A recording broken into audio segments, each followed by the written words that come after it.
How's everybody today? I am fine. Very confusing day yesterday in college football. A lot of the games I didn't play one, and some I lost, so that was good that I didn't play them. And then the plays I had, I did very well on my locks. Iowa under and Iowa minus 16, won by 17. A little surprise. And then the UCF Texas TCU over was very easy.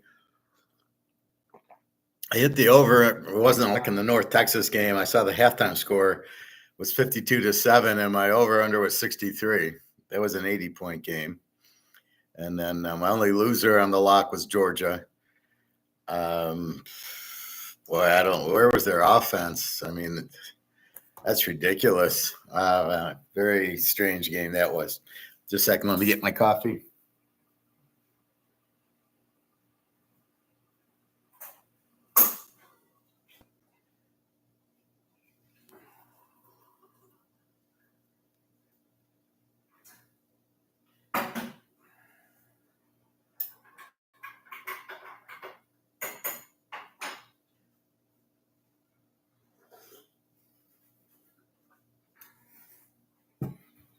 So, as we see from the title, the Baltimore Ravens are the free pick. I still see them at 8.5. Let's go through the line and the injuries. It looks like Russell Wilson is probably out. Morning, Alex. How are you today? I looked at your notes on the email, but I couldn't find some of the settings. And then I went in to Google like other ones, but I don't know. It looks like I allow free chat just like I do here. So I don't know what there's a setting that I found in Google that I need to try. But otherwise, that's it.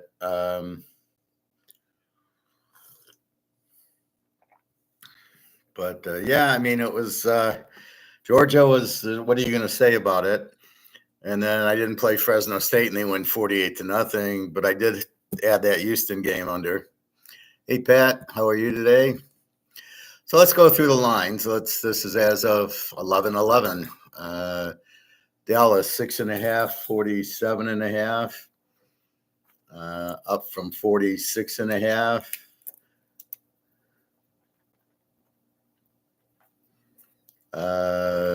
Baltimore is, I see 8s and 8.5s and 41 to Oakland. That's your free play. Get it under 3. I added the offensive yards like I do in college to the pros, although it won't mean much. But in this game, Baltimore's got 458 yards against Kansas City, which is great, although it is week 1 Kansas City, where Oakland got 328 last week. But I don't even care about that. Oakland just doesn't have the offense to keep up. Baltimore's got a really good defense. They're a good home favorite, so I like them anyway there. As long as I can get under 9, my spread was 7 at first. But anyway, 8.5 is fine. Anything under 3. Washington 1.5, 43.5 to the New York Giants. Jones against Daniels. Let me go. It's Lamar against Minshew, and then it's Prescott against Carr.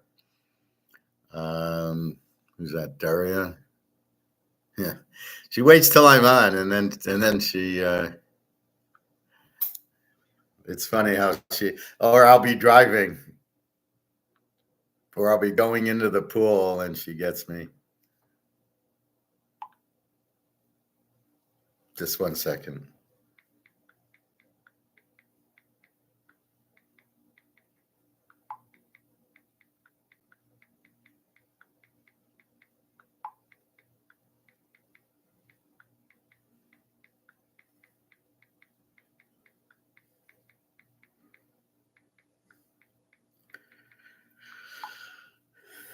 All right, so sorry about that. Glad to see you, Pat. Yeah, when football comes, I'm just so busy. There's so many college games that I don't know if I'll do separate classes. You can catch the football class and ask economic class questions. I usually bring up gold regardless, but we'll see. So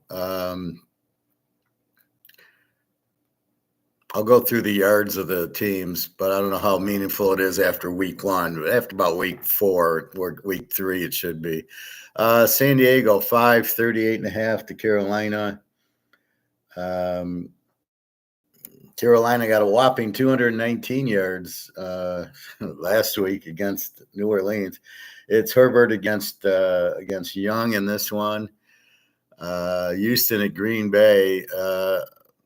It looks like Love's out. We'll check the injuries in a minute. I got Indy minus 2.5 and 41 to Green Bay. So if they're going to go with Willis, we don't know anything about Willis. He's sort of one of these running quarterbacks. I don't think he can pass very well. Jaden Reed, their top receiver, was also questionable. We got to check him out.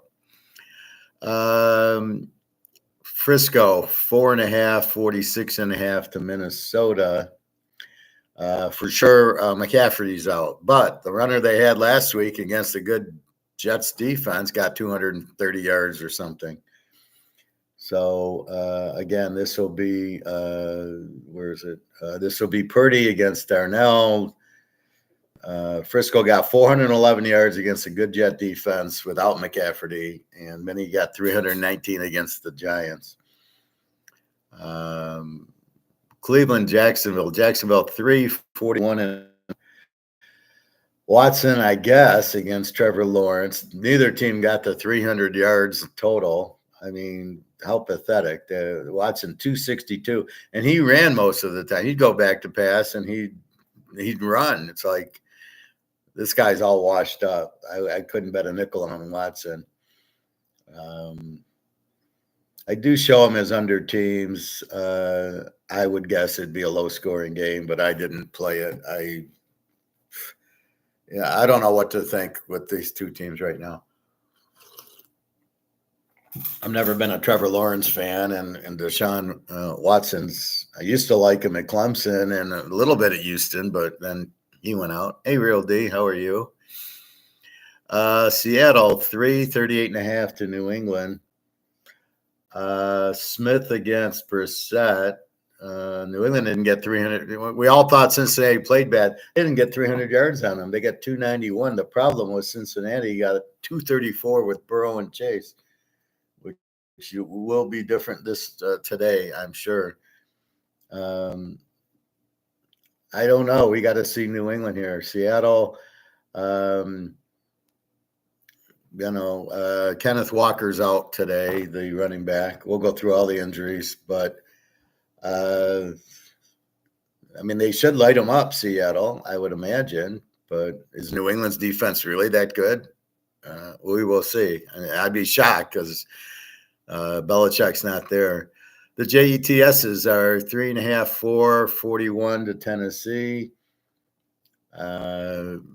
41 and Rodgers against Levis. They both got about 270 yards last week. I would say the Jets defense kicks in here against Levis, and then Rodgers has got to be pissed. The way he played last week, he's got to be pissed. So look for him to get serious. He knows it's like his last year, maybe one more year. He's not fucking around. So they lost to the Niners. Okay, now they're going to Tennessee. I'd be shocked if they lost to Tennessee. Detroit, 7.5, 51.5 to Tampa Bay. Both secondaries are injured, many injuries. Detroit has a couple safeties out. And Tampa's got, I think, Winfield out and a couple others, a couple on defense. So at 51, I think tees it down to 45. Yeah. I think Detroit's just an over team. They're going to score on Tampa. I think Baker got 5 touchdowns. I think he's going to score a little bit more here. Loud crowd noise in Detroit for some reason. What a bunch of idiots. They actually think the team's good. I'll just shake my head. Baker got 400 yards against Washington and Goff 380 against the Rams. All right. And the Rams in Arizona. Arizona, 1.5 point favorite, 48 to the Rams. I'm not really sure why Arizona's favored. Murray against Stafford. Pukanuka's out on IR for at least 4 weeks with the knee. Without him, they got 400 yards on the Lion defense. That's why I like Tampa to get good yards. And then Arizona only got 286 on Buffalo and still scored 28 points. So, yeah, I mean,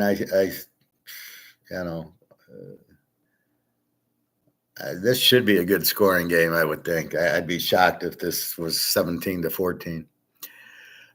Game of the day, KC 6.5, 48 to the Bengals, up from 5.5. So T. Higgins is probably out. Does that matter? It'll be apparently Chase had a locker room meeting where he said, this is bullshit. We're not that bad. We can beat KC. You're going to see a strong game by Cincinnati today. Will it be enough? But you're not going to see 10 points. There's no way, especially after I called there was 4 teams off of a loss: Notre Dame, Colorado, Iowa, and Michigan. Michigan let us down with 22 seconds left, but Notre Dame won by 100, Colorado won by 30, and Iowa won by 18, just enough. And that's what I'm saying. These teams off of a loss do get pissed off if they're good enough to get pissed off.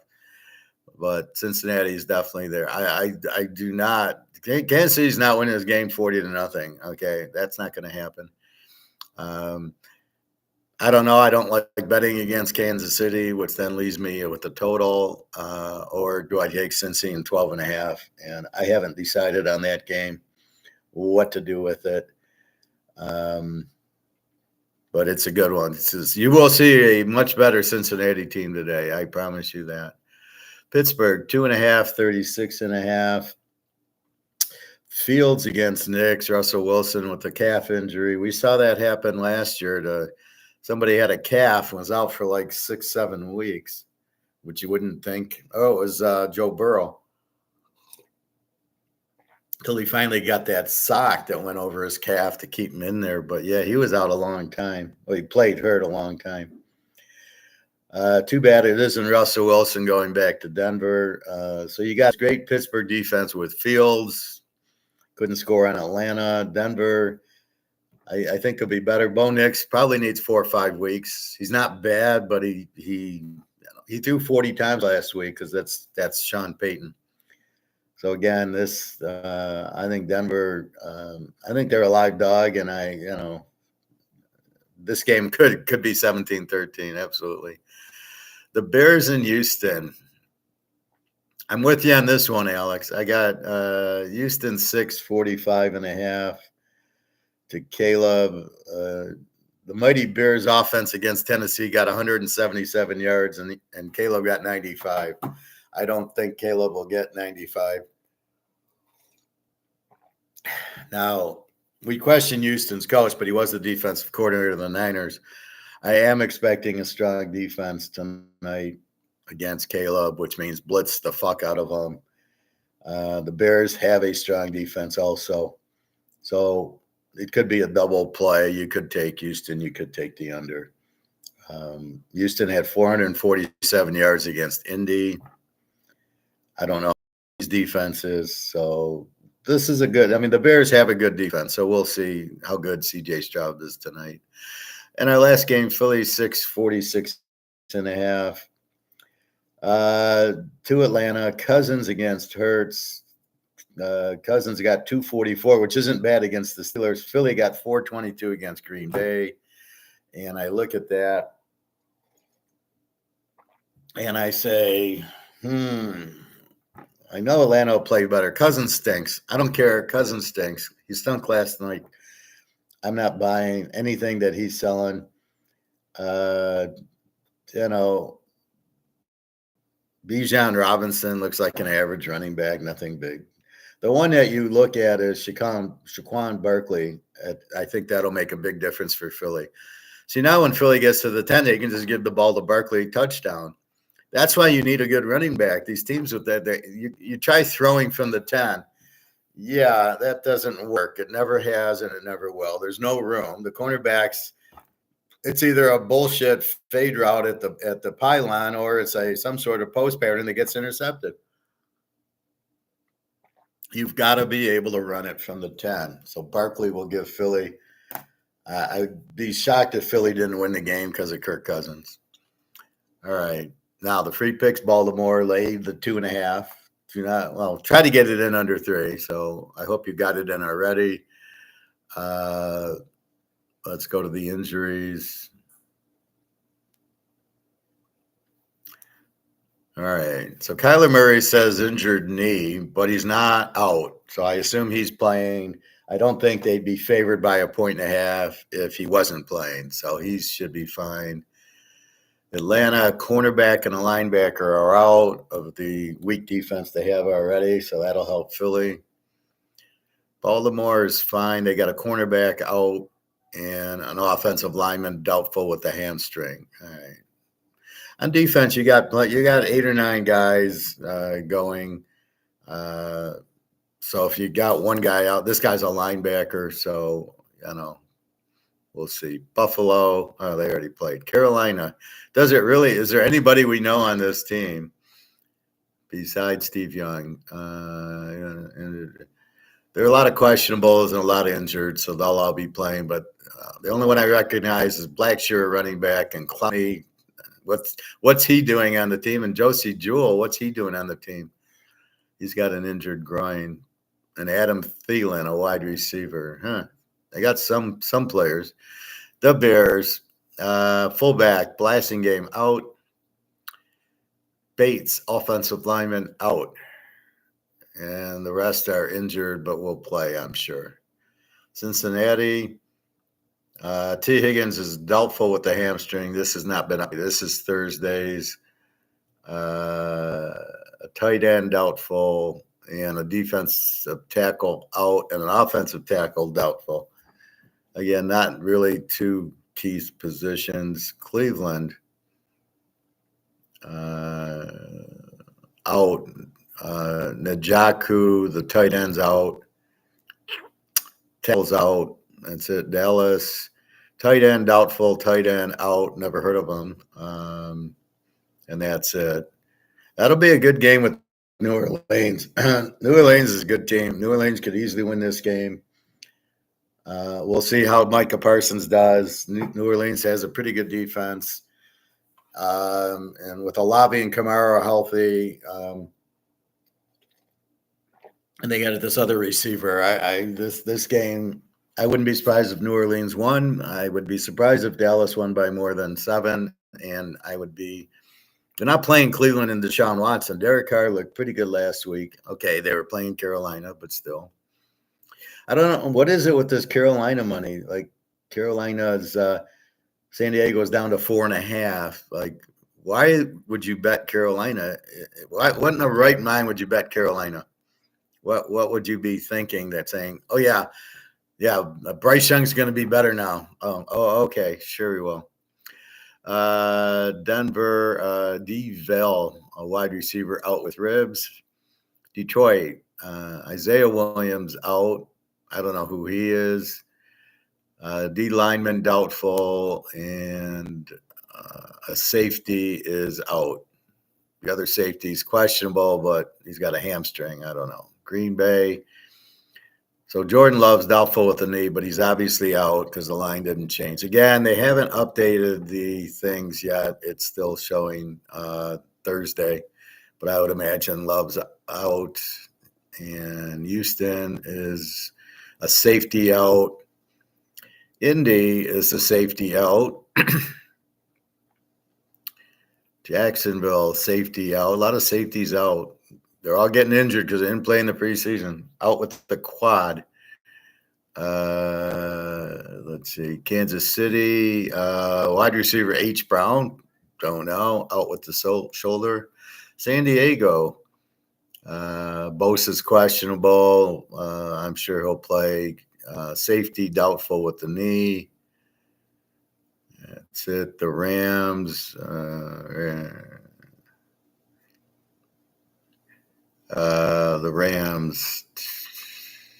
Tight end D. Allen, doubtful with the back. Oakland. T. Wilson, defensive end, out. Cornerback Richardson, out. That's it. Miami already played. They don't even show Tua in here. Who's what is he on IR? Minnesota wide receiver Addison's out. That's a big loss. Naylor's injured, and then Jefferson. So without Addison, he's good. The Giants, Neighbors. He played one game. Now he's got an injured knee, but I don't think it's terrible. And cornerback out, linebacker out, wide receiver Olszewski out. Doesn't matter. You still got Daniel Jones. Really fucks everything up. The JETSs. Nobody out. Few injuries. Nobody important. Not like Aaron Rodgers. New England. Guard out. That's it. New Orleans. Linebacker out. And a defensive tackle out. Shit, they got a whole boatload of injured, but they're just injured.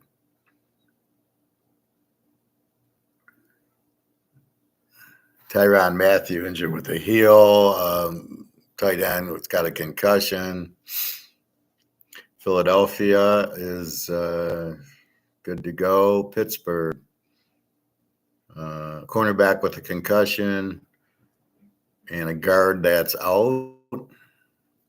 49ers, McCaffrey's out with his calf. Safety Hufanga is doubtful with the knee, but that's okay. Seattle, Fant's doubtful, the tackle. Kenneth Walker, the running back, doubtful with an oblique. That's a training camp injury. Lockett injured thigh, training camp injury, but he'll probably play. A tight end out, a linebacker out. So a lot of injuries for Seattle. Tampa, Winfield's out with the foot. Godecki's, the tackle, is out with the concussion. Defensive line out with the calf. Defensive back out with an ankle. So they got two defensive backs out, especially Winfield's all pro. Yeah.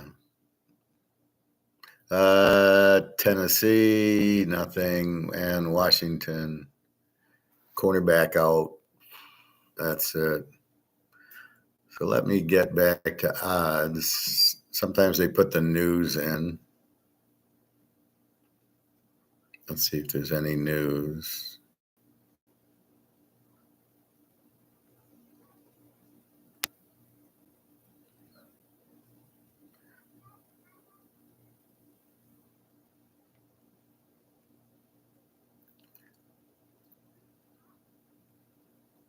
Now let me go to my other site.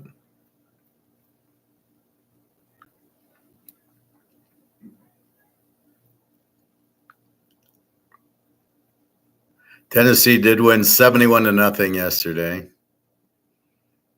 So I told you to play Tennessee and not the over. Not that if you played the over, there was anything wrong, but I'm just saying they covered all by themselves. Chris McCaffrey reportedly placed on injured reserve, will miss at least 4 games. So he's missed 1. This will be 2.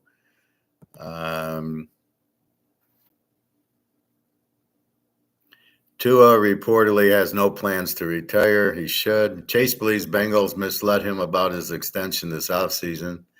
Jordan Love downgraded. Malik Willis expected to start. Pukanuka could miss 5 to 7 weeks while recovering from PCL injury. Bills fans rally around Tua with flood of donations to Dolphin quarterback charity. What? Ravens rookie Nate Wiggins will miss week 2 after car accident. Steelers plan to sit Russell Wilson at least through week 3.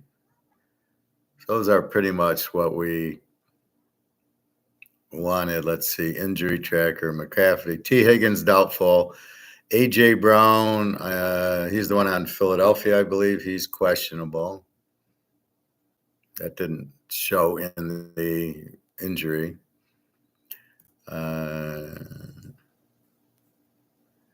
Let's see.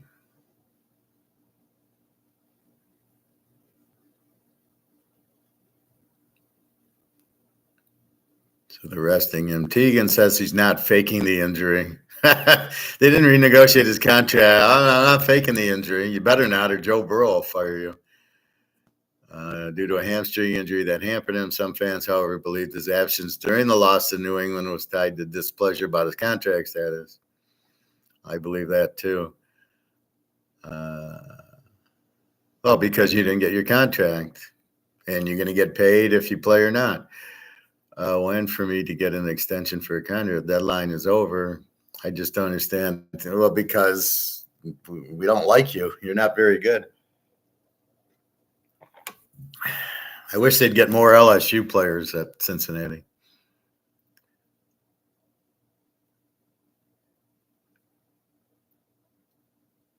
I want to give them 100%. That's a bunch of bullshit. That means you are faking it. You should be a presence, so they guard you. Even though you're not going to get it, they've got to guard you versus how good you back up. A.J. Brown has been designated as questionable for Philly Monday night against Atlanta. The wide receiver has been dealing with a hamstring injury because he didn't play in preseason.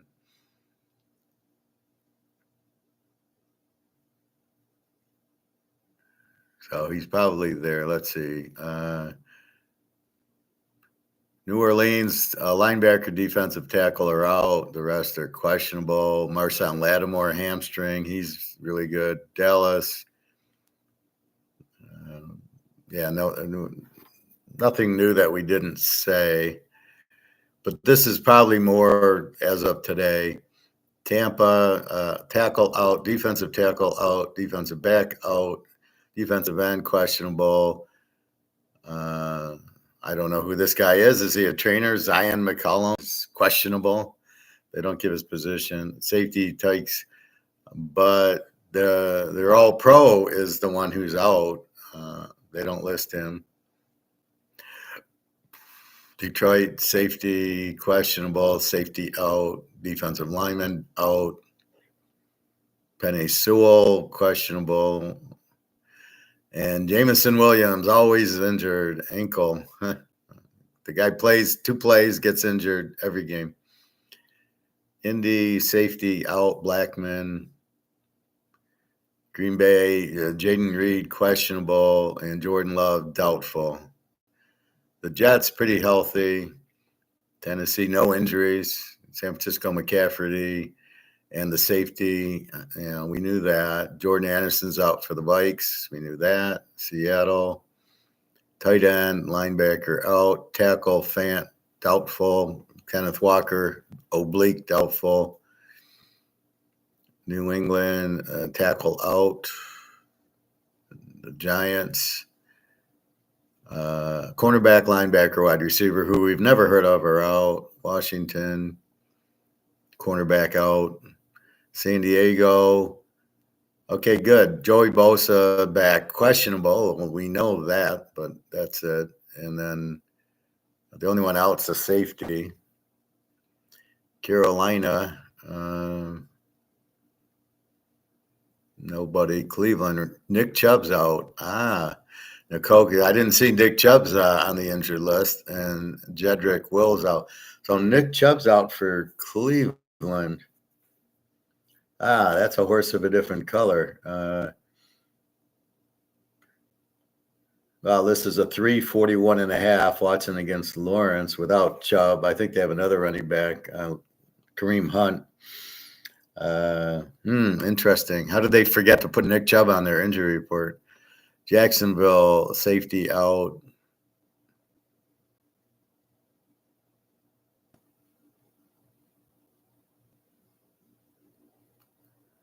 Tag reportedly has no plans to retire. Will meet with neurologists before deciding football future. So that's 3 concussions in 2 years because he doesn't know how to slide. And he's not a runner, so I don't know what he's doing.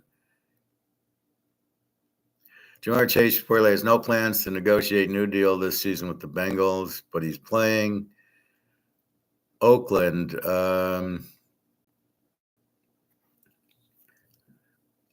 Tyree Wilson out. Cornerback Richardson out. Baltimore, Nate Wiggins out. Is in a car accident. And a linebacker's doubtful, which we knew. The Rams, Garoppolo's out. Oh, well, we're going to go to Stenson Benson anyway.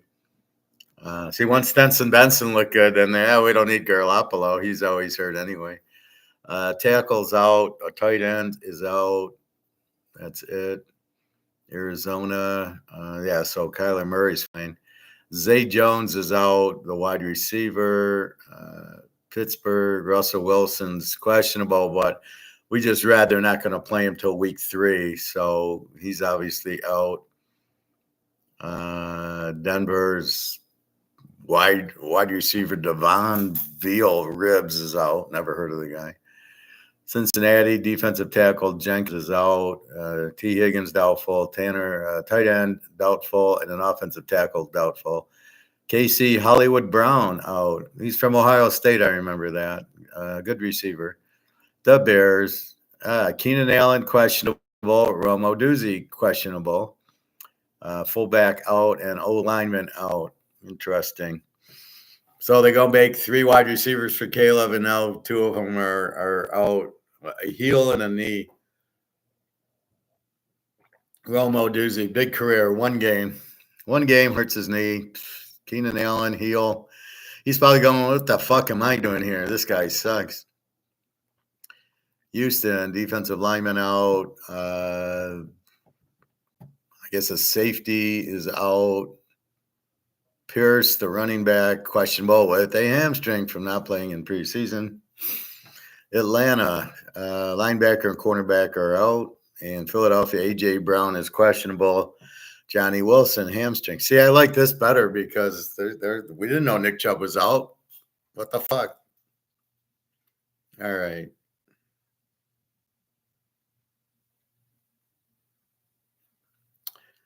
So with that said, free pick is Baltimore. I have 3 locks now. I added a lock that it was a game that I had played, but I changed it to a lock. So you guys already had the pick, but it was just turned into a lock because after yesterday, I said, no, this is it. I have 1 lock that I had with Iowa yesterday. So weird day in college football. I mean, I should have locked Western Kentucky. I loved it. I didn't lock them. I didn't play Colorado, which I loved. Notre Dame, I didn't know what to do because we didn't know what Purdue was, and we see they suck. And yet all the money went from 10 to 7 on Purdue. What the fuck?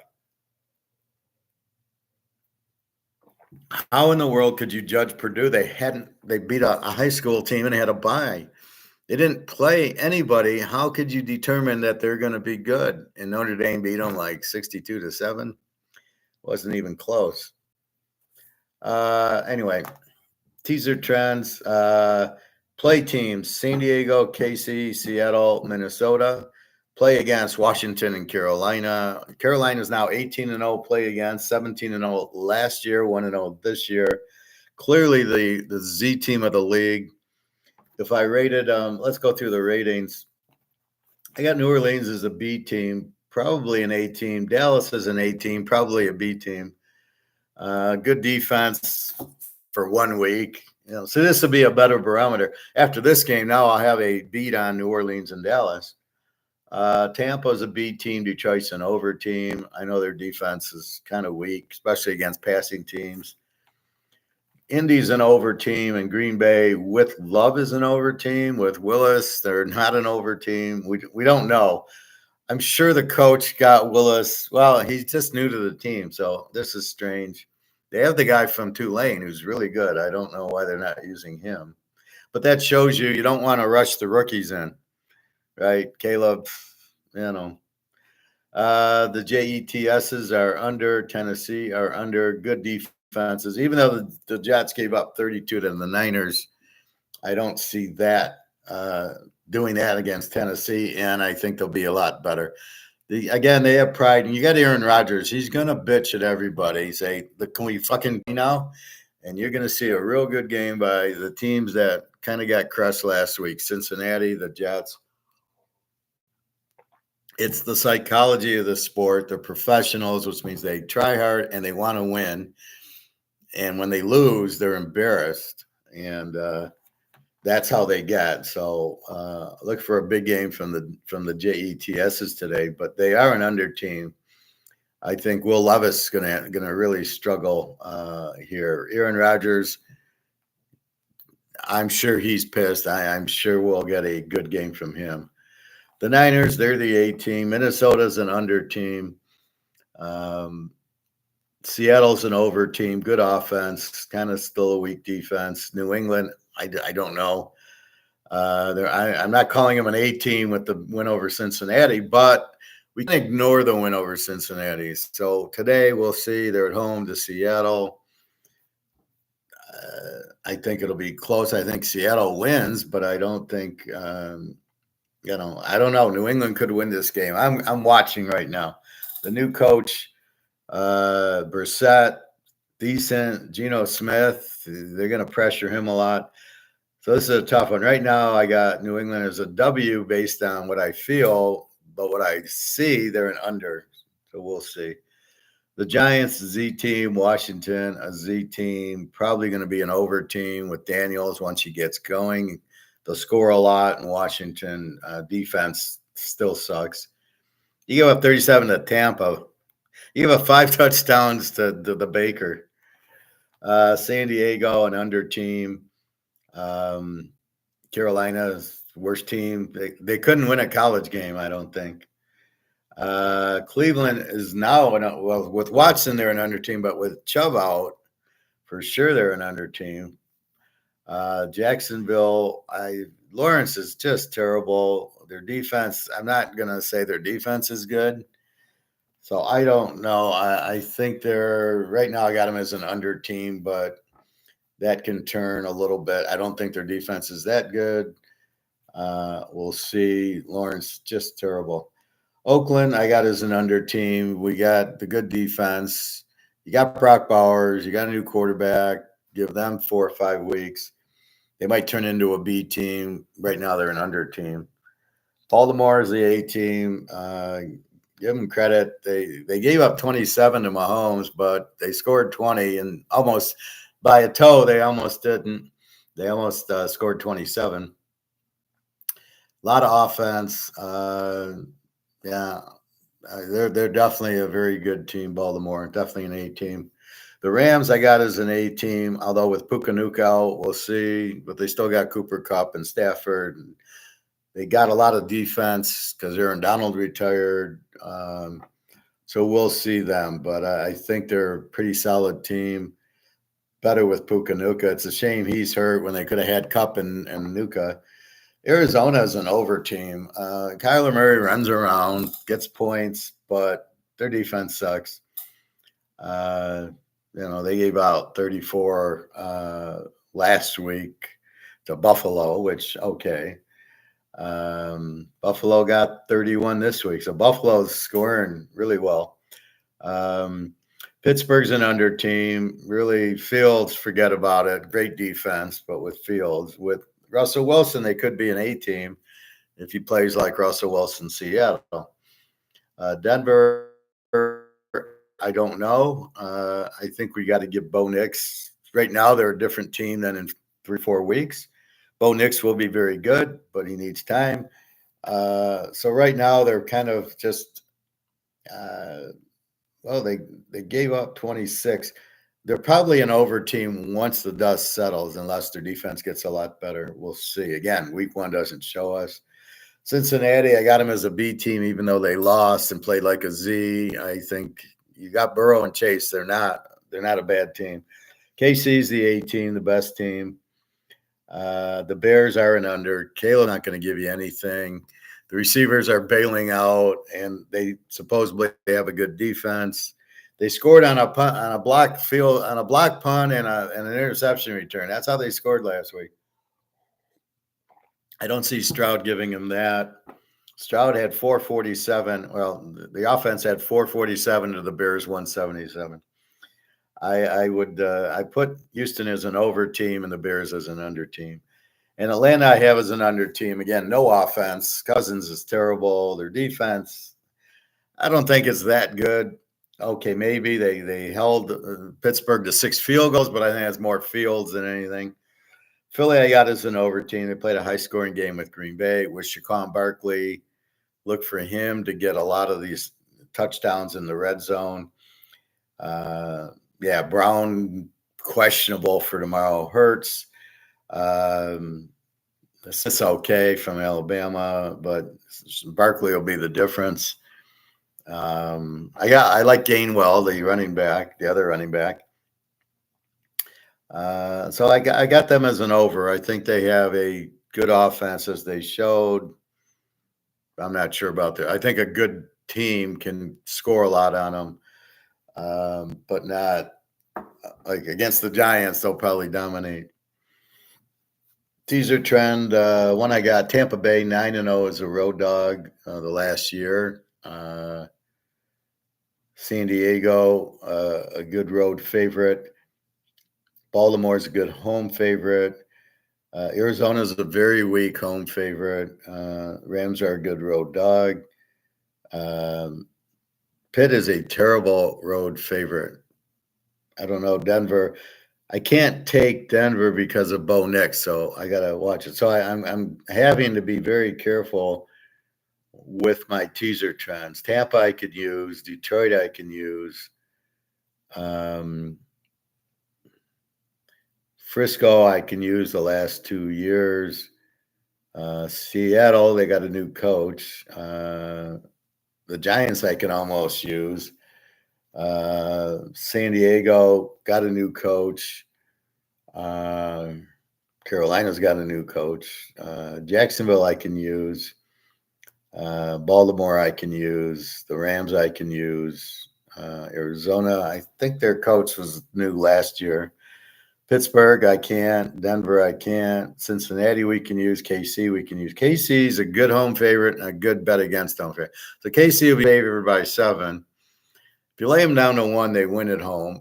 But if you take the 13, you win with them because they tend to win close games. They don't because what'll happen is they'll get up 10 and then they take the air out of the ball and they just run it and short passes and they don't try to score. All right, we got a 10-point lead and that's it. But that you can cover with that.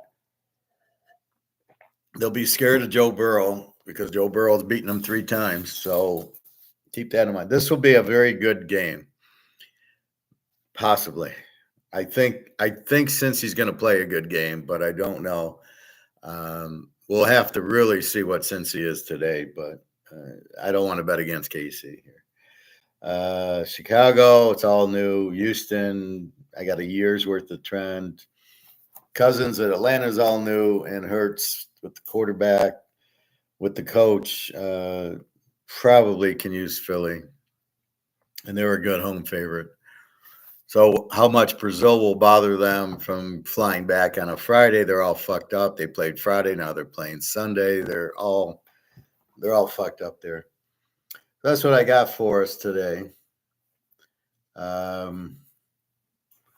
can take a little look at college. College, I did well, kind of. I'm preparing for a week. So what I'll do today is I'll write in week 4.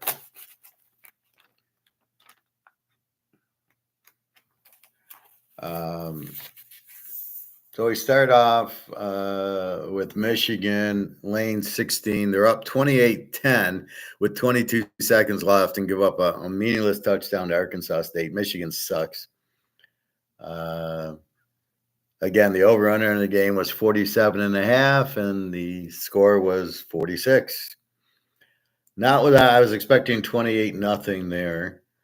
Um, let's see. LSU, I picked, but I didn't bet. I liked them even, and South Carolina showed something. They gave them all they wanted, and then LSU scored with a minute left or so to win like 34-31. So that was a winner, but I didn't play it. North Texas, Texas Tech. I had the game over 63 and a half, and it was 52-7 at half. I said, what's that score? And then I realized it was with North Texas. It was Texas Tech. And so I said, oh, all I need is one touchdown in the second half to win it. I love those. I hate when I get the overs and it's 3-0 at half. And you're like, oh, fuck. How did that happen? Illinois under, that was a winner. Under 56, and they played I don't have the score written, but they dominated Central. They have a good defense and they're a good team. A lot of good teams this year. Illinois and Nebraska. Wisconsin's not. They got blown out, but I had the under. I was fine. Alabama under. I was under 56, and the score was 42-10, I believe. It was a 52 or 53, which was under the 56. So I or 55. So it was a winner. Baker, whatchamacallit, Van Dyke hurt his knee apparently in the game. I don't know how serious, how long he's out. I had Alabama winning 31-17, so I wasn't surprised by the 40-point game.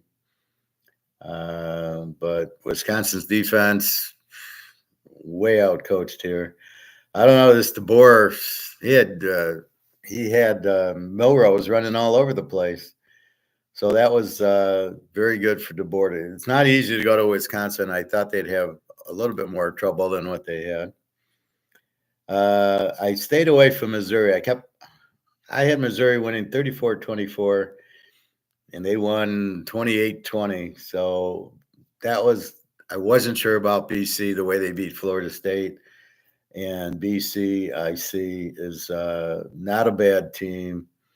So I would have lost. I would have laid 8.5. They won by 6, I think, or 7. Had it got under 7, I would have played. That would have been the magic number for playing Missouri. So I didn't play that, so that was good. I did lose Coastal Carolina. They were laying 11 to fucking Temple, and yeah, I looked at the box score, and it was like they don't have a 500 offense. They don't have a good quarterback. He's kind of a running quarterback, Bosco.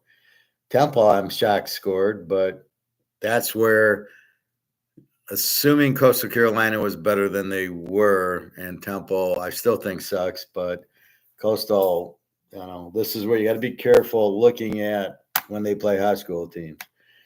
Washington State. Washington State wins. Like I said, I had no idea, and that's why you watch those games. Now I see how good Washington State is, and Washington's Tulane, Oklahoma. I had Oklahoma winning 2017. I had under 52, and it won.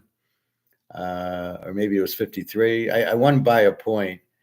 I think they scored 40-something.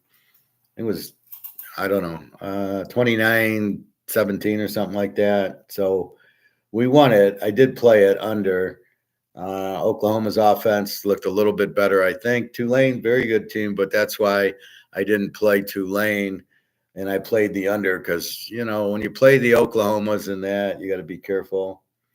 Jose asked about Texas A&M, Florida. He said, should I play money line? I said, don't play money line. You're only laying 3 points. Just if you like A&M, play them or play them in a teaser. They won by 30, so it was a good call, but don't play it. Notre Dame off a loss. They win by 100. There you go. Now we know about Purdue. Notre Dame looked much better. So, see, there's nothing like a loss to piss you off, especially the way they lost in Iowa in the last minute, and they lost, and they were pissed, I have the under in the Nevada game. I don't bet it under 50. Nevada wins by like 30-9. Oregon State. Never saw that coming. Oregon State laying 17, wins by 50. I had them winning 31-20. And Oregon State doesn't have a 7 defense anymore. West Virginia Pitt, I hit Pitt, didn't play it. Pitt wins, I think, 37-35. I had 36-35. Wow, that was pretty close. Miami blows out Ball State by 100. I think they won 71-0, which is shocking because Ball State's a pretty good offensive team. Apparently not. Miami looks for real. Laying 36, they cover that easily. App State, East Car, I thought it should have been a bigger spread, and App State wins by 2. They're laying 1.5. In teaser land, we would have got 4.5. That would have been a winner. Again, you run into who do I play, and I played a lot. Iowa was my lock. I had them 28-0, and they won. We're laying 16, and they won by 17, or they won by 18. But I'm surprised Troy scored in that game, but we did win that lock. Utah State Rising doesn't play, and the other backup puts up 40 points on Utah State. Utah State's a Z team. I'm glad I didn't play the under. The under got killed. It was like a 50-point game. So I had Utah winning 35-3, but assuming Cam Rising played. Let's see. Ole Miss and Wake, I have the game over 58. And they didn't get Mississippi wins like 40-3. Wake, with their 500 yards passing, went down the toilet. They beat Virginia, who's not bad, but does Mississippi have this great defense? That we'll have to see. South Florida, Southern Miss. Some guy commented. I did bet South Florida. I had them winning 49-10, and I think they won 49-24 or something like that. They won by 20. I had them laying 24. They were only laying 11. After I was done with them, they were laying 5, and they went easy against Southern Miss. Terrible team, Z team, and South Florida, very strong running team. They ran it down their throats. So I hit that one. Texas, now Ewers is knocked out, so Arch Manning comes in. They still put up 60 points.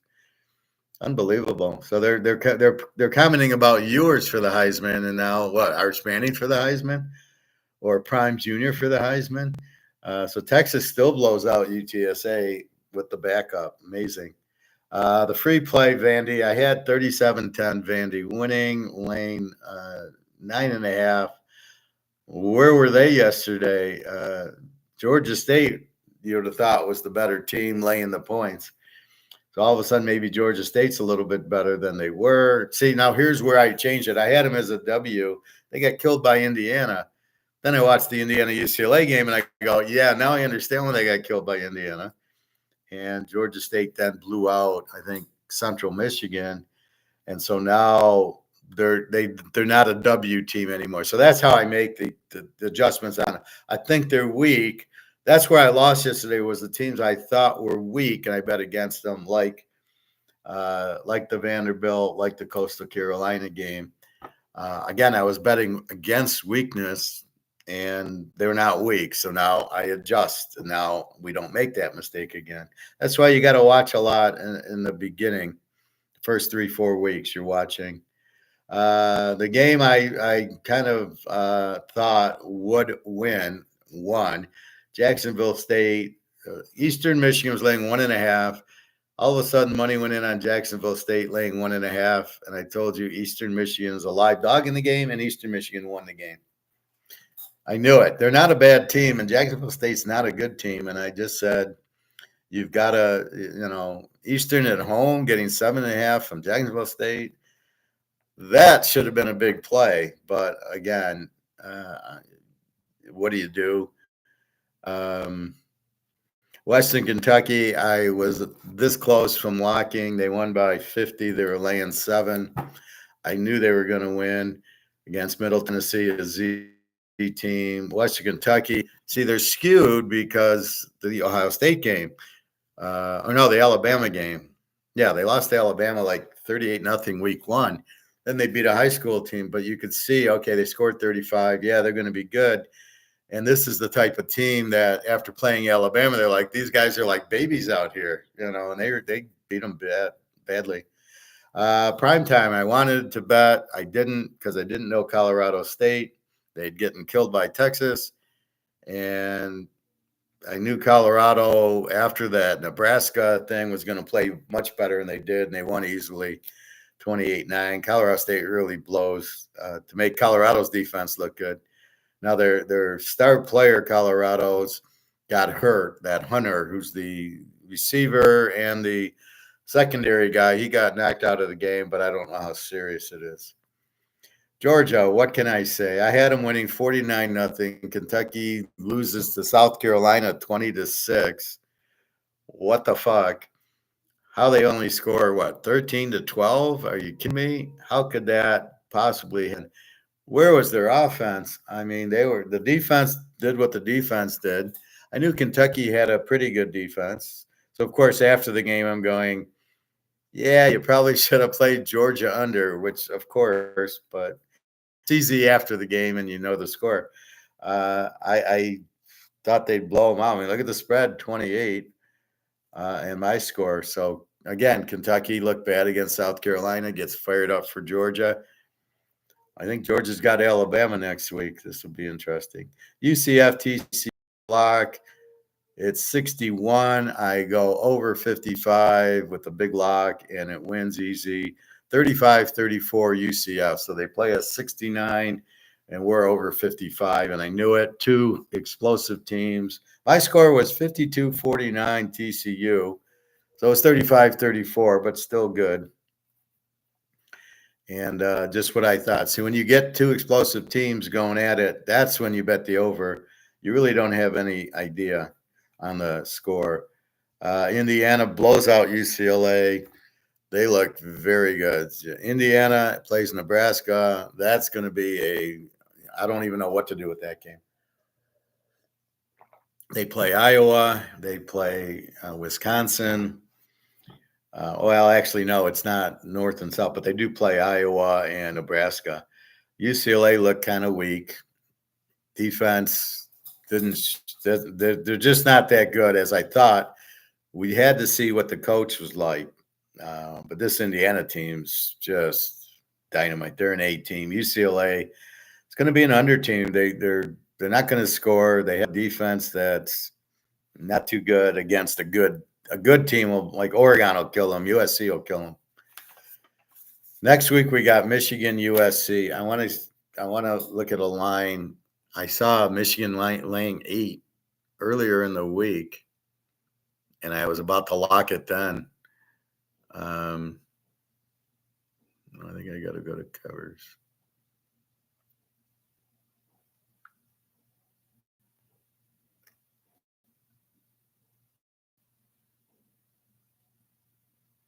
So sometimes covers at the end of the thing shows next week's games.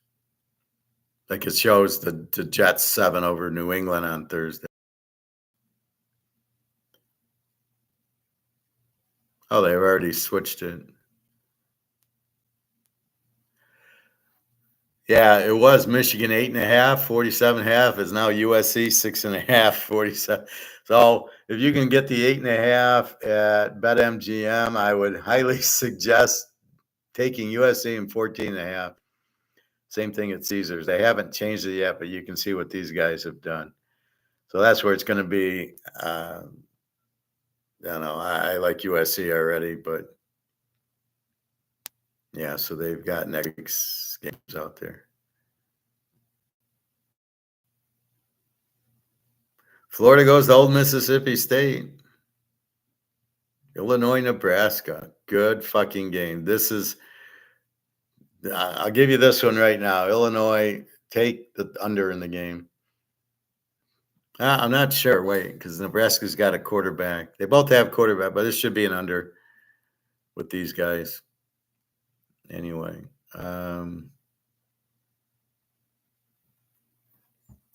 At the end, Tennessee wins 73-0. I had them winning 55-3. They're laying 49.5. What do you do with that? I say don't play the over. If you're going to play it, play Tennessee because you're only laying. You only need 43 points, and they win 77-0. So I knew it was a shutout.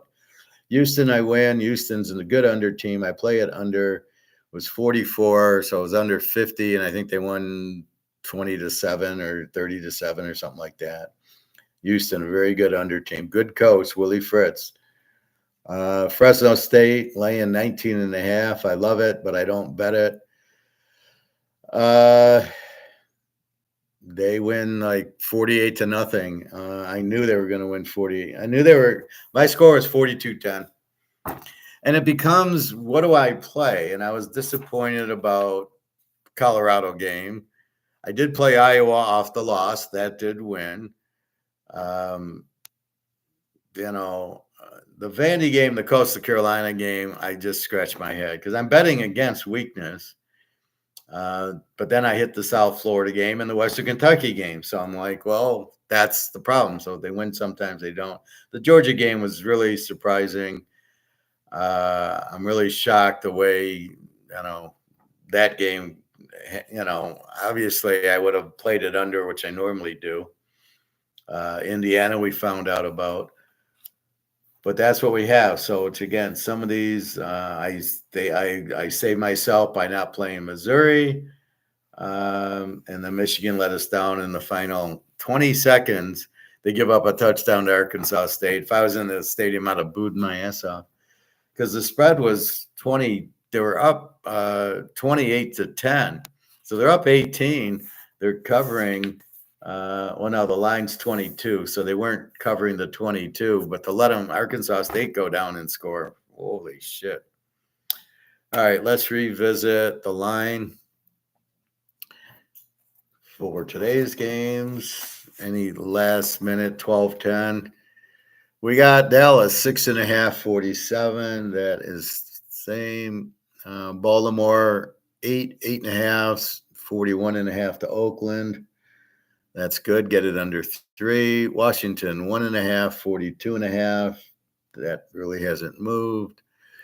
San Diego 4.5, 38.5. Down from 5. Not a big deal. Again, who in the hell's betting on Carolina? I mean, Bosa and Camille Mack are just they're gonna get 5 sacks easy on this guy. Indy 2.5, 41.5. So no Jordan Love, and we can't bet Willis because he's terrible. The Niners 4.5, 46.5. Hasn't moved. We know McCaffrey's out. Jacksonville 3, 41. Again, this is weird because we didn't know Chubb was out. He's out. What do you do with Watson? He's so bad. Trevor Lawrence isn't much better. So you try to bet the quarterbacks. Seattle 3, 38.5. That hasn't moved. The JETSs are up to 4, 41. Go Jets, go. Well, that was 4. Went to 3.5. Now it's back to 4. They're fucking around with the spread.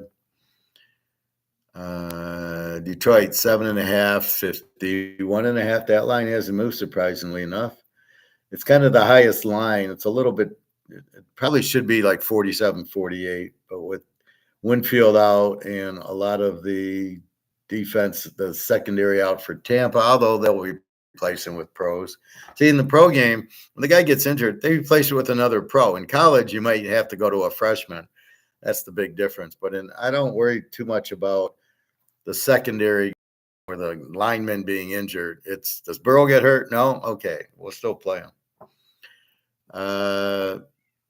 Arizona 1 and even, and there's a FanDuel Rams -1.5, 48. I think Murray's playing. Don't know what's going on in that FanDuel. KC 6.5, 48. Cincinnati, that hasn't moved. Burrow against Mahomes, game of the day. The 425 game. Pitt, Denver, Pitt 2.5, 36.5. Hasn't moved. So we know Russell Wilson's not playing. Houston 645 to Houston, to Caleb, Houston to Chicago. That really has the 46 down to 45 there. And Philadelphia is 646, down a half a point.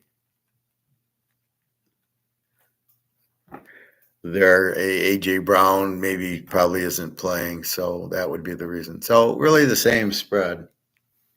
So after this week, we'll have a better handle on the defenses and the rankings of the teams. Again, we're trying to bet against the Z teams. We're trying to look at the A teams. That's why it's hard early, because we're getting fooled a little bit. That's the problem these early weeks. You get a little bit fooled with, I thought, whatever, the team that played, even the Coastal Carolina game, I thought, oh, this team sucks. Coastal Carolina is going to run all over them. I was using yards to try to say, well, they still got 500 yards, but it's more of a running. I prefer a passing team going against the Z team, not a running team. Although South Florida ran all over them. It's just the way it works. The theory's good. It's just some of the Z teams aren't Z teams yet. You'll know after another week or two. Now that we've got 3 games in, we're pretty good with it.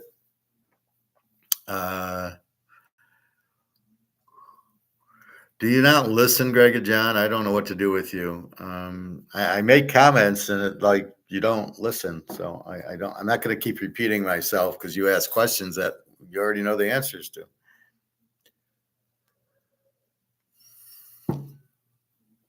It's like you ask questions to ask the question. You don't listen to the class, and maybe you need to take notes or something. But you need to, if I'm telling you something, I'm not going to keep repeating it. There's other people in class. They don't need to hear what I've already said. So again, your free picks, Baltimore.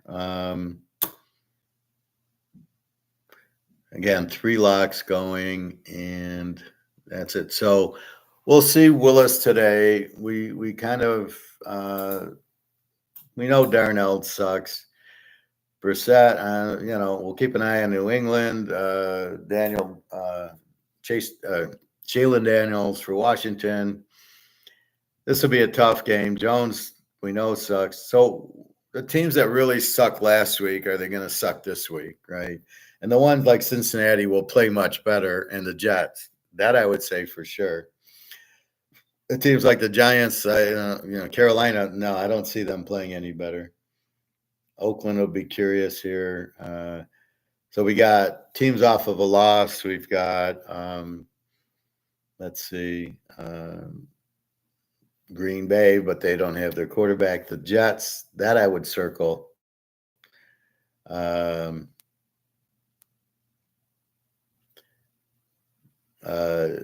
Tennessee, I don't care, off of a loss. That's ridiculous the way they lost. Let's see, the Giants in Washington, who cares? San Diego won. Carolina, they're not going to do anything off a loss.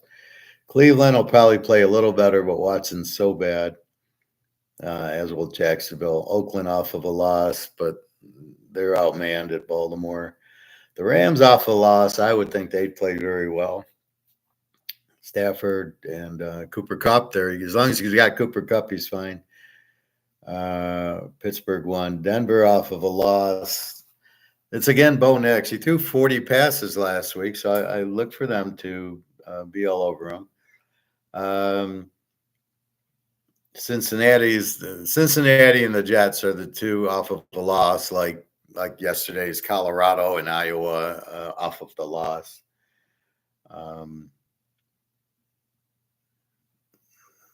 How the Bears won, I don't know. How Houston won, I don't know. Atlanta, Kirk Cousins is terrible, and Philly won. So really your 2 big ones off of a loss are going to be the Jets and Cincinnati.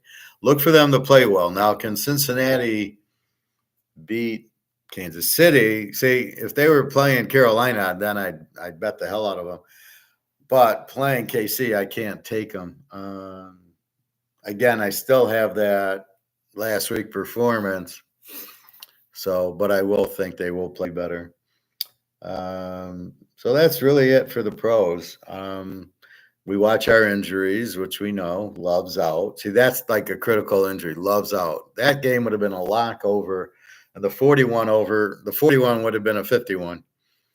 But that's the problem, right? So now who's Willis? Well, we don't know. And we're really, when you look at the quarterbacks, I mean, Fields against Knicks. What's Fields even doing in the league? I really struggle with that. Caleb should never be playing yet. 95 yards in the pros. Jesus Christ. That's like your backup doing that. Anyway, so that's it. So that's week 2.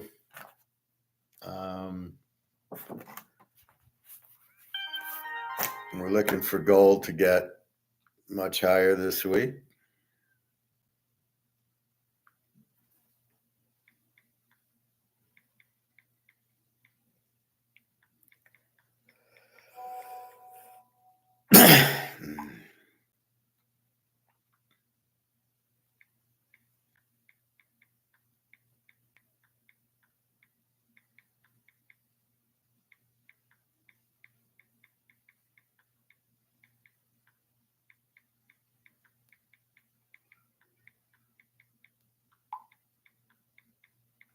Just a second.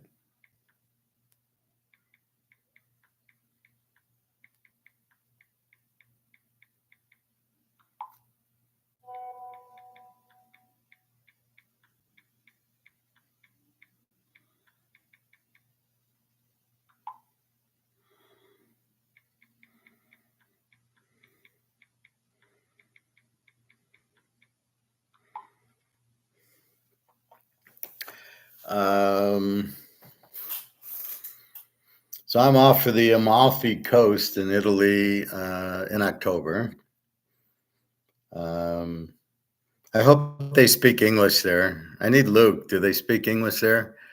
So I got to get from the Naples airport to, there's a boat, there's a ferry that takes you there versus a taxi. The taxi's an hour for 100 and the ferry's $12 for a half hour. So I have to get from the hotel to the ferry and then from the ferry to my hotel. And I get in at 7:30 in the morning. I hate those early morning ones. Hmm.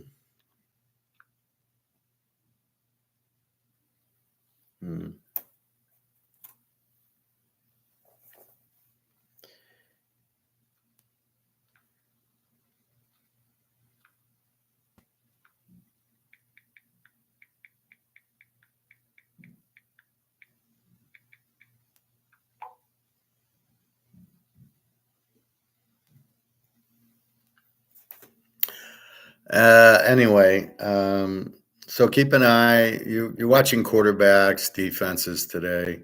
Like I say, I watch games differently than everybody else. I'm looking for, can they move the ball? How's the quarterback look? So I'm watching UCLA and Indiana yesterday just to learn the teams, right? And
Well, Daria is excited to see me.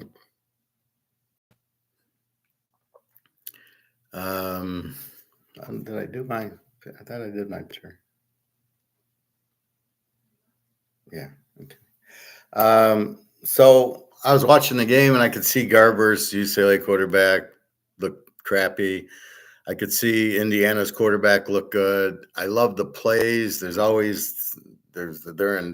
in layers. So there's a deep guy and a short guy. The quarterback's just having a field day. And they kept scoring, and they'll be a very live dog, even against Ohio State if they play them or Oregon. Those will be good games. Indiana is very good, as is Nebraska this year. So that's what you learn. They weren't very good last year. They get new coaches come in, and Rule is more of a defensive guy with Nebraska, and this guy from James Madison's fucking unbelievable. Michigan just signed the wrong coach because they could have had this guy.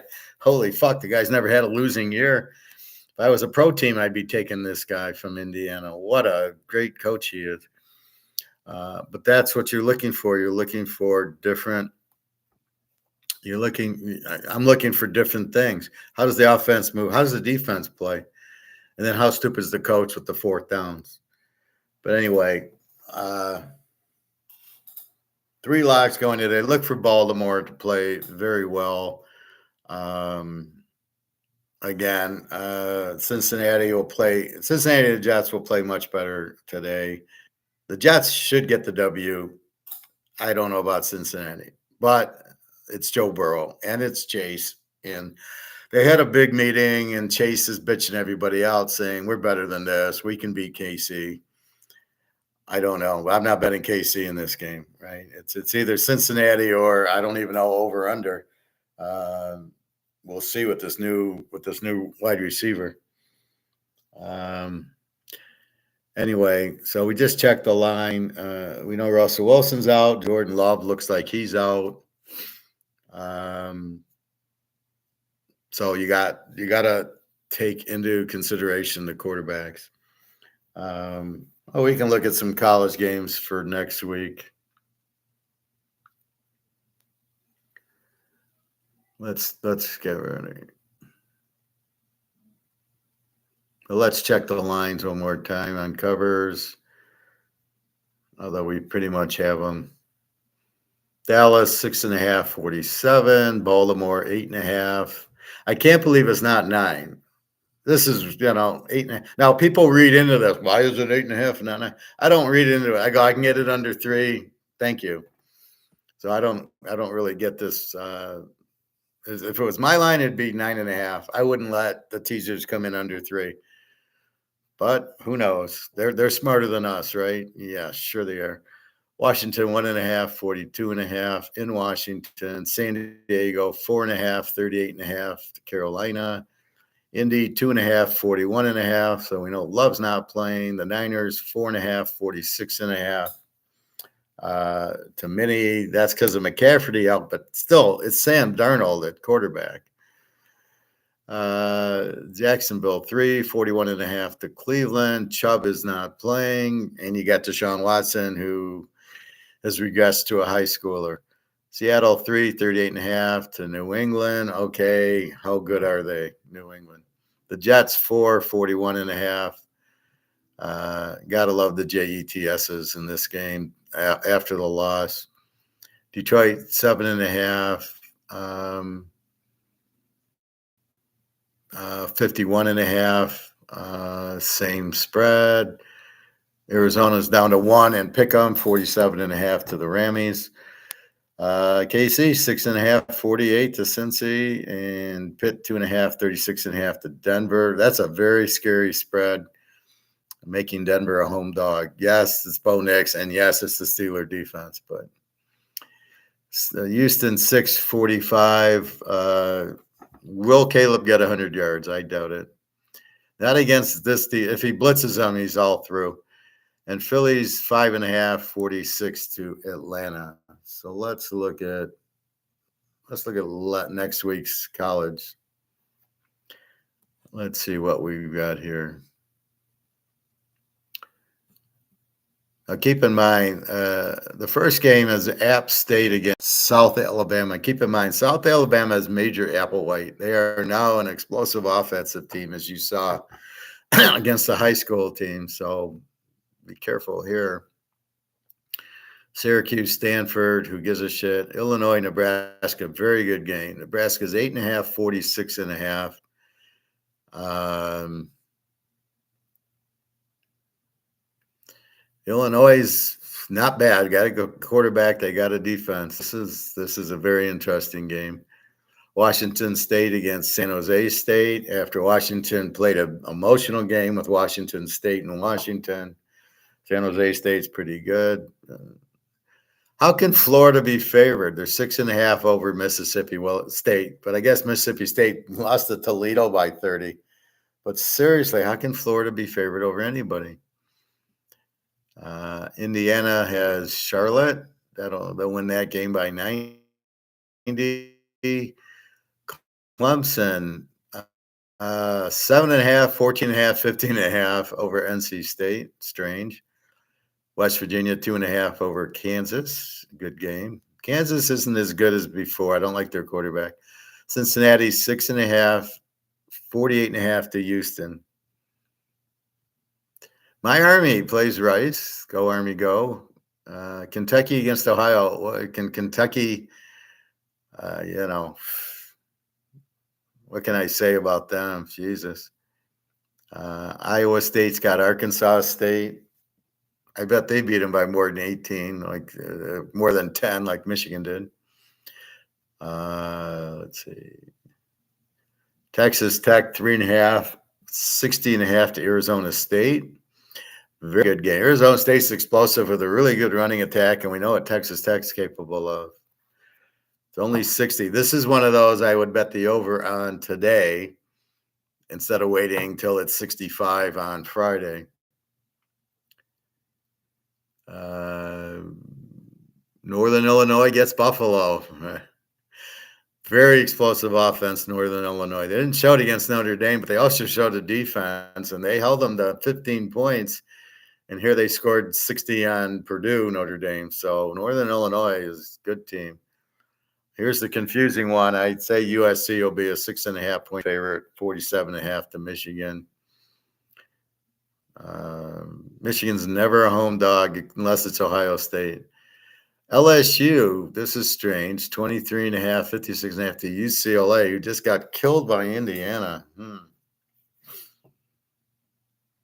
VTech and Rutgers. All right. Louisville, Georgia Tech. Oh, my Georgia Tech's getting 10.5 points. Ooh, too much. Auburn, 5, 57.5 to Arkansas.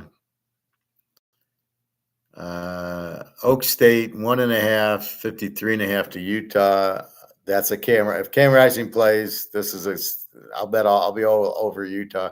They'll stop Ollie Gordon with their defense, but this we need Cam for. Missouri, 21.5, 52.5 to Vanderbilt, who let us down terribly yesterday. TCU, 2.5, 58.5 to SMU. Normally this is an over, but SMU's look pretty bad offensively for some reason.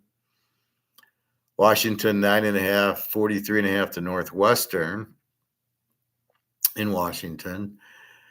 South Florida and Miami, no line on that.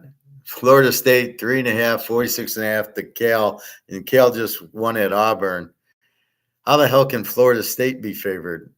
Well, unless they're replacing Oogly Boogly, they're not going to beat Cal. Oh, this is a good game. This is a weird spread. I got 2 Oklahoma -3s and 2 Tennessee -7.5s. Over under 58.5. Oklahoma, Tennessee. Good game. Iowa, Minnesota. Iowa, 2.5, 37.5. Here you go. Iowa under 40 in the totals again.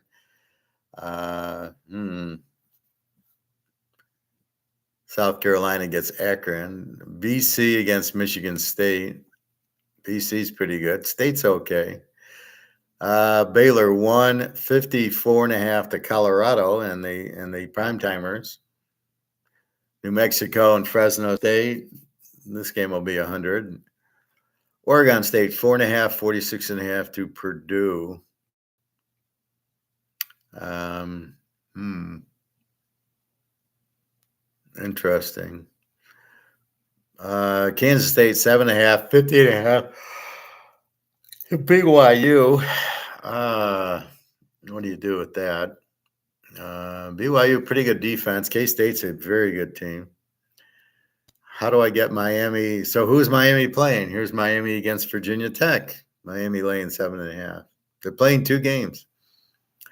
Oh no, I'm on the next week. Oh, I see. Okay. So that's it. BYU, K State's the last. So they don't give you every game, but they're most of them. So very interesting, that USC Michigan game. If we can get Michigan as the favorite, I'm gonna double lock USC. Michigan's terrible. USC looks very good. We'll see against Michigan, but Michigan's quarterback stinks. See, the good teams with the bad quarterback have the offense to do anything. Look at Michigan, 28 points on Arkansas State. Really? That's all? That's it? That's all you can get? And then you can't even hold the cover. 28-10's a win, and you go 21-18, 28-18 in the last 22 seconds. Terrible coach team. Michigan does not have a quarterback. They are in big trouble. They're not going to win any of their big games. They will not beat USC, but I think USC will be a 7-point favorite. We will see. Michigan, pretty good home dog, but as they showed you against Texas, they got blown out. And guess what USC is going to bring? Their passing attack, and they're going to watch those game films from Texas going, hey, this works, that works. All right. Let's talk a little gold. If you have any NFL questions, I think we've covered it.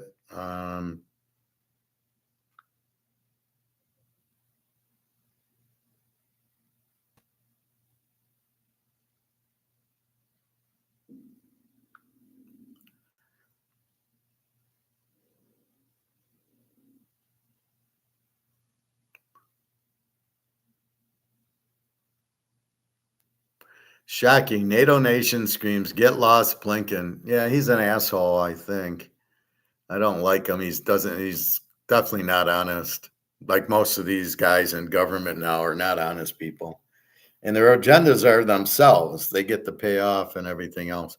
One thing I heard was, oh, the US is making billions of dollars in the war. They're not making any money in the war. It's costing them a lot of money. So they're not seeing the cost side of it, but they're not making the defense contractors are getting paid by the US government. So it's a wash for the US. We have to pay the contractors for all the money, sending it to so this whole $600 billion sent to the Ukraine for the war is really us paying our own defense contractors. So how are we making billions off the war? Who's paying us to make the money? We're paying ourselves with our own money. So that's a bunch of bullshit. Putin, Russia will be at war with the US. Oh, if. This is a cute one. The orangutan wanted to see the baby. So he like tapped the glass. Said, let me see it.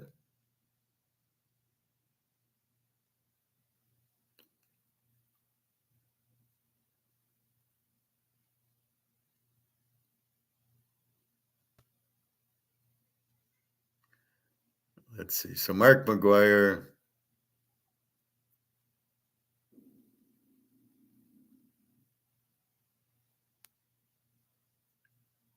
I don't trust Rick Rude. That guy's an asshole. Go back into, they're talking about buying junior miners or that. You can't be in the stock market. See, he doesn't understand the market's going to crash. He doesn't get that. So we say, oh, buy the miners. They're cheap. They're cheap because nobody wants to buy the miners.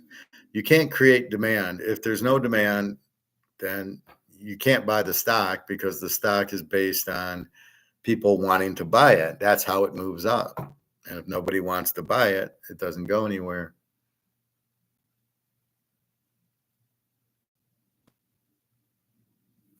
Here's one, the pro sniper. Let's watch this. Well, Sniper calls out Secret Service saying the breach was intentional. Obviously, we don't need you to tell us that. We can see that.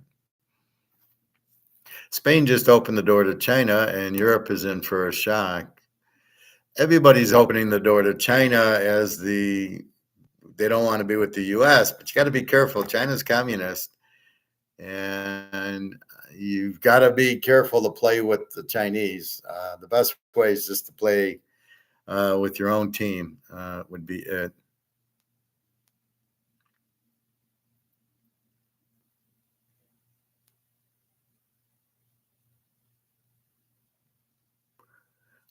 The PM of Hungary must withdraw from the EU common migration policy. So they're bringing in these Iranian terrorists to all these countries here and in the Europe, and it's causing a lot of problem, a lot of crime. So they're all trying to get out.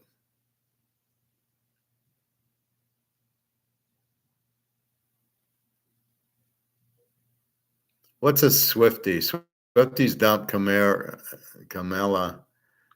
I don't know what a Swifty is.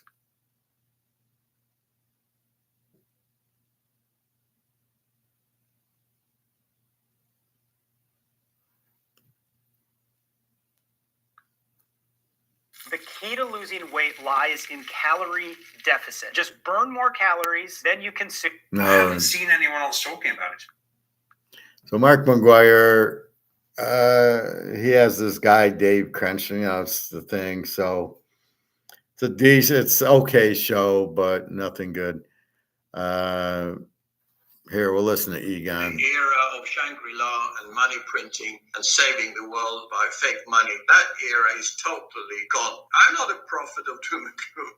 It might sound like it. I'm just someone who looks at risk, as you know. I mean, that's why we went into gold 20 years ago. I recommended to our investors and many of our investors into gold in a major way because gold was the best solution to a risk situation in the financial markets that I saw already 20 years ago. So we haven't seen the collapse, although we almost had it in subprime crisis. It was patched up temporarily by massive money printing. This time they won't succeed. This is still really consequence of what happened in 6 to 9. Nothing was resolved then, and it always had to come back. And of course, now it comes back with global debt being about 3 times higher than it was in the early 2000s.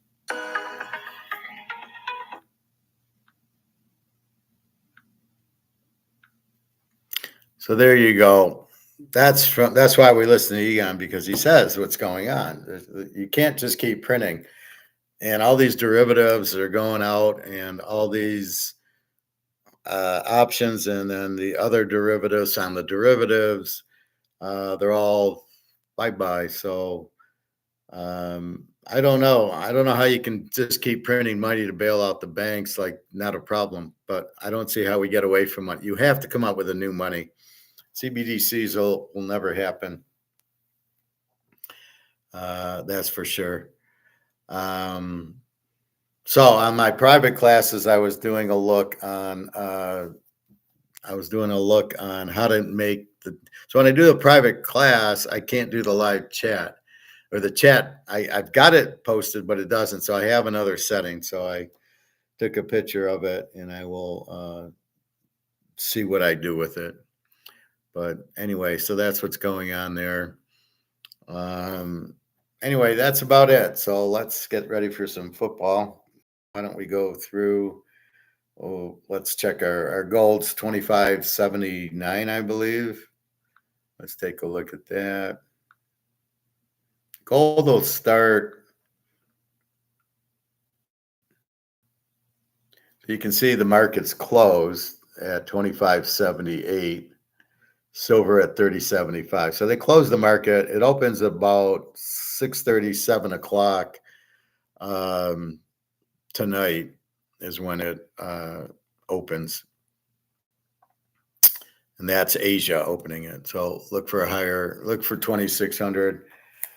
People, oh, it's too high. It's coming. It's not coming down. One guy was saying, oh, look at all the shorts. Yeah, but they're doing the shorts. They don't work.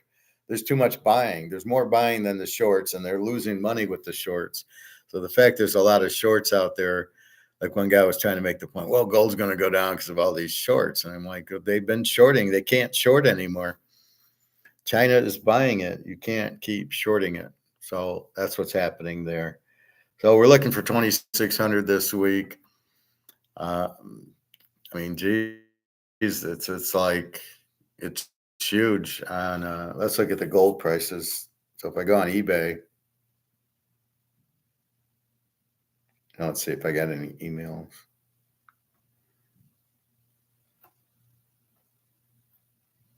No.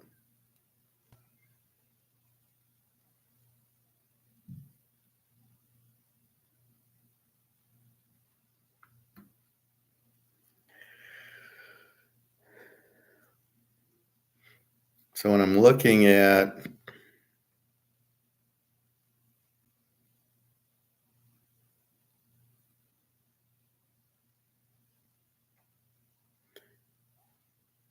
I'm looking at 1 ounce gold, which of course gives me more than 1 ounce.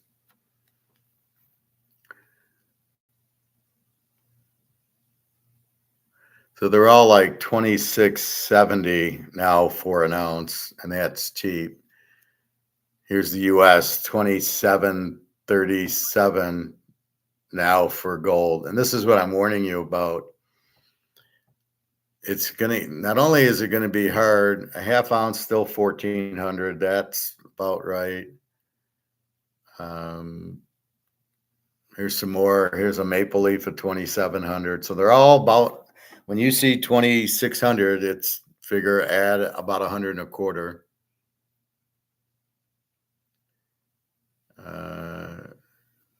27.47. The half ounce, I doubt you can get under 1,400.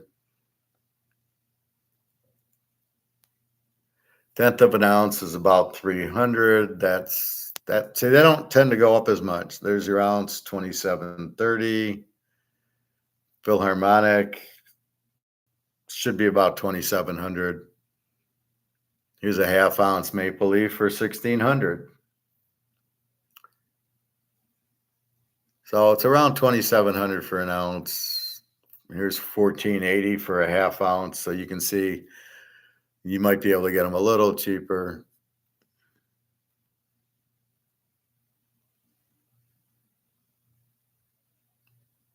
So 14 and a quarter for a half ounce, roughly. Kugran about 2,700. Sometimes you get these pricing gaps because they're probably older auctions. 2,750, but then this one's 2,683. If you can find it, buy it. But I just go to the store. I don't want to wait on eBay and anything else. But if you're looking to sell, you can sell it on eBay. Tenth of an ounce, 300. Let's see where the quarter ounces. The quarter ounces were like a little about 7 and a quarter.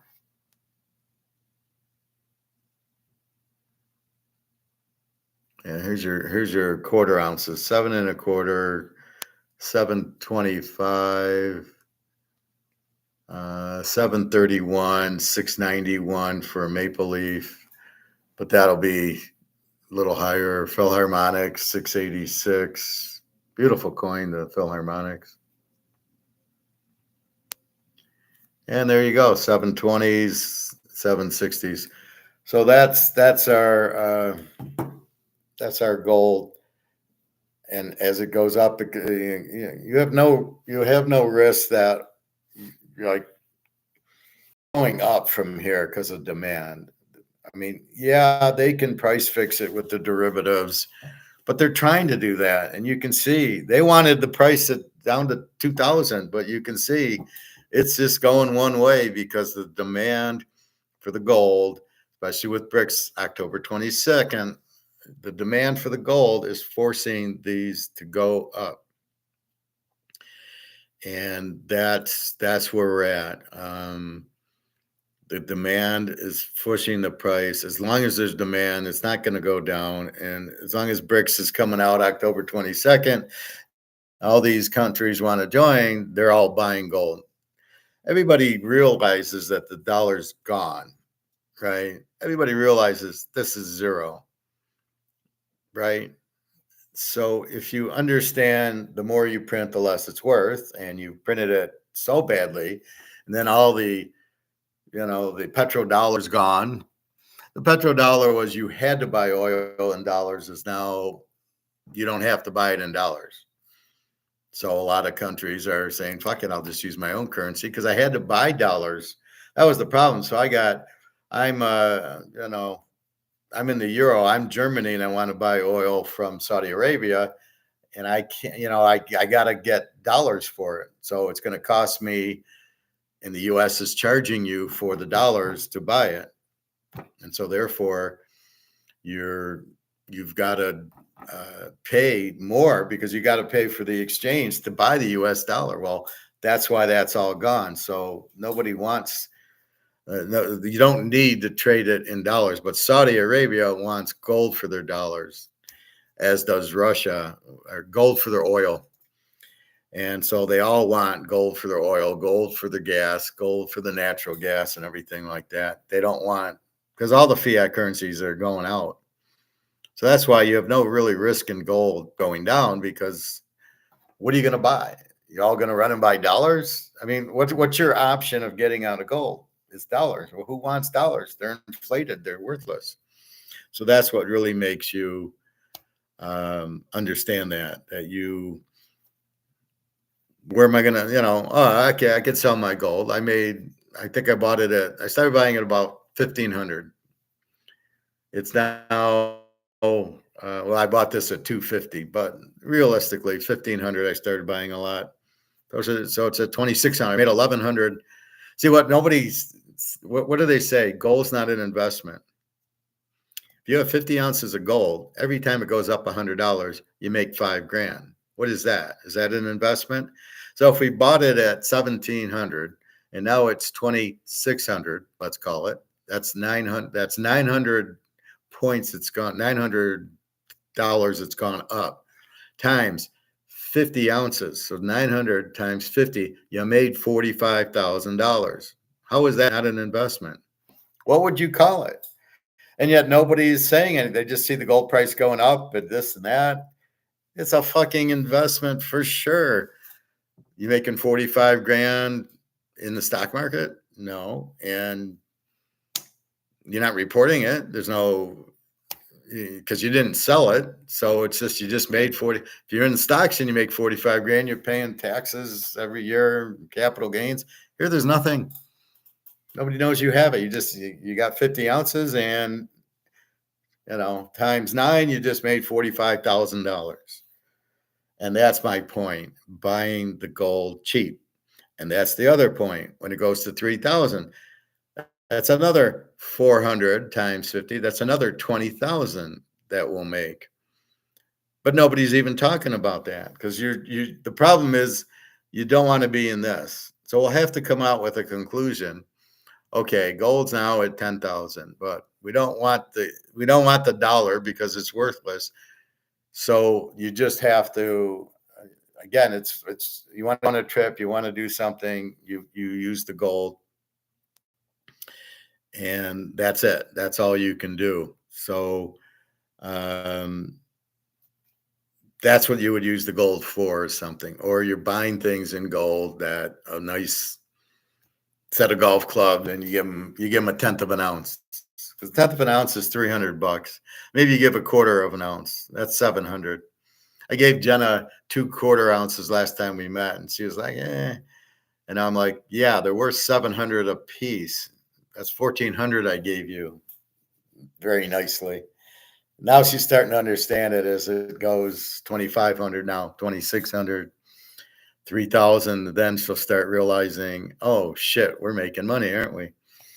I warn her in the Ukraine to not go to a pawn shop, but to go to a jewelry store to sell it if she needs to sell it. And then I'm warning her all the silver that's $30 will be 100, will eventually be at 2,000, but they'll be going to 100. So don't just understand they're delayed in going up, as gold is not delayed. But So keep that in mind. So, the whole key is demand. Nobody wants the dollar. Everybody's de-dollarizing. Okay, fine. And so that. And then, but everybody wants gold because they're getting out of the dollar. It's the only option. That's your lifeboat. So I think my next finance one will be all the lifeboats are gone. So you got money. So you're on the Titanic. You finally realize you're sinking. You go to the lifeboat. There's no lifeboat there. And that's what we're doing now. You've got all your dollars. You got 100 grand in U.S. phony dollars or fake euro dollars, and you've got the 100 grand, and then but you don't want to sell it. You don't want to buy gold with it, and then you finally figure it out. I need to buy gold, and then you want your 100 grand into gold. There's no lifeboats left. There is no gold left to buy. It's a great investment, but you don't buy it. So anyway, I'm tired of hearing these idiots. Gold's not an investment. Well, let's see. I made $45,000. If I had 50, every 100, I make $5,000. What the fuck would you call it? And it's not a long time. It took a while. It took a year, when I started buying it, when I went to Alabama and then came back. But in the last year and a half, maybe it went from 1900 to 2 to 21 to 22 to 20, now it's 26. That's some pretty serious shit. So if you just understand, demand makes price go up. So everybody de-dollarizing means they don't want the dollar. And what are you going to go into? You only have one option, which is gold and silver. You don't have any, you can't go into euros or British pounds or Swiss francs or Chinese yuan. Chinese yuan has no value. So people are China's so strong. They're strong because they got 65,000 tons of gold. That's why they're strong. China's got it right. They're buying the gold and they will be fine. Russia's got theirs. And again, this war is very expensive. Russia's inflation is up and so's China's because they got to pay for everything. And then they're really killing Europe with the high energy costs that the U.S. is fucking them over with. They blow up the Russian pipeline so they can't buy Russian oil. They got to buy U.S. oil, and the U.S. jacks the price up to their friends, the neighbors, the Euro people. Anyway, so my flight to Italy's cheap, but I'm going during the week. It's like $750. The hotel is expensive, but some of the hotels there are like $20,000 for the week. They're all these villas, real nice on the water. So it'd be like if you're in, California and you've got a waterfront condo or house. Of course, that would be expensive. But I was able to find a decent hotel with a good view, and we're close to the beach. Like I think we're right on the beach. So it's a decent price. They give us breakfast, so I'm fine. Looks like the rooms were nice, so that's all. The hotel's okay. I think there's a hot tub. I saw a thing, but I don't know if it's a pool or a hot tub. Anyway, it's exciting, and we'll see. So looking forward to that. And that's about it. So good luck today on your games. Again, bet Baltimore heavy. Your night game, I would suggest, I want to have them by times. Let's see your 4 o'clock.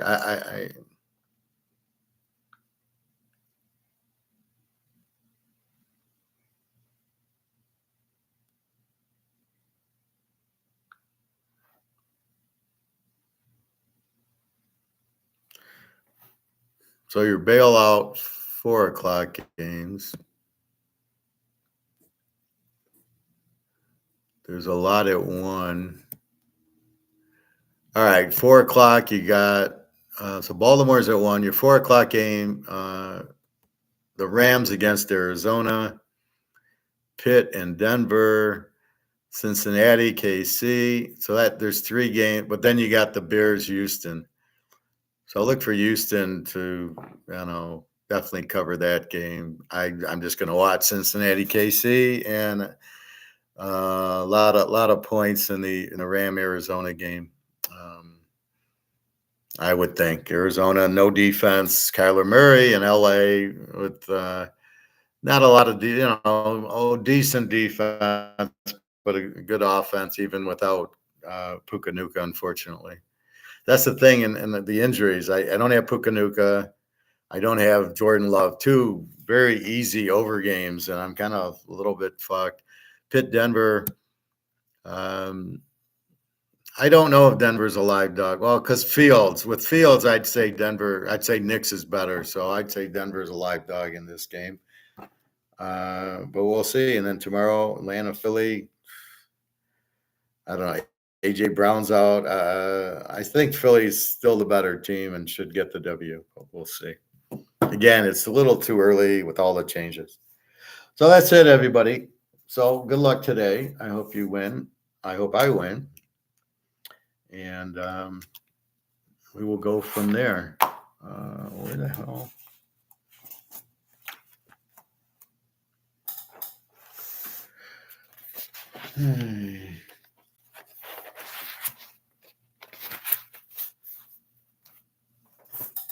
I might have put it there. Anyway, I'm going to have a quick bite, and then I'm going to go to the pool. It closes at 4:30, and I'm really wanting to be home for the Cincinnati KC game. Even though I didn't bet it, I think you're going to see a strong game by Cincinnati. I think the Jets and Cincinnati are your strong alpha of a loss. Look pretty bad, but, oh, by the way, it's Joe Burrow and Aaron Rodgers. And don't fuck with them. All right, everybody. Well, good luck today. I'll be on tomorrow. We'll recap college and the pros. And we started looking at next week's USC-Michigan game. See what the real spread is. But if you can go on and if you can get Michigan minus 8.5, I think it's on Bet365 or FanDuel or one of those, takes USC in 14.5 and bet as much as you got on it. Jesus Christ, that's unbelievable. All right, everybody. Have a good day, and I will talk to you tomorrow. Good luck today. Win some money.